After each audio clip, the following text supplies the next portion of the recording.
Let's begin with switch features. We're starting with this topic as it is frequently misunderstood and the cause of several misapprehensions and common mistakes. Switches are important in a Dante network, but we can reduce this to some fairly simple ideas. Managed switches. They are more expensive than unmanaged ones. They have many possible settings, and also they have more risks if used improperly. They may be required for some conditions. Unmanaged switches are less expensive than managed ones. They are totally plug and play, meaning no settings at all. They may not be appropriate for some conditions. Here's a helpful thing to know.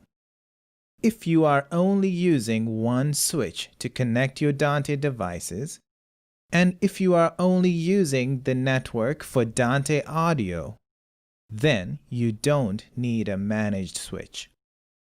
It is very common for small Dante systems to use only a single switch, and the settings that are recommended for very busy or mixed-use networks simply aren't needed under those conditions.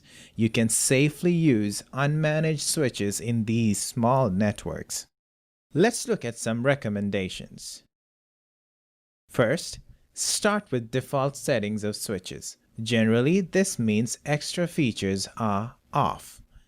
Do not change until there is a well-understood problem that a feature may resolve. Resist the temptation to over-configure switches. In typical standalone Dante networks, features are rarely required. In our experience, incorrectly configured switches are a common cause of problems. The customer would have been far better off not implementing features they do not understand.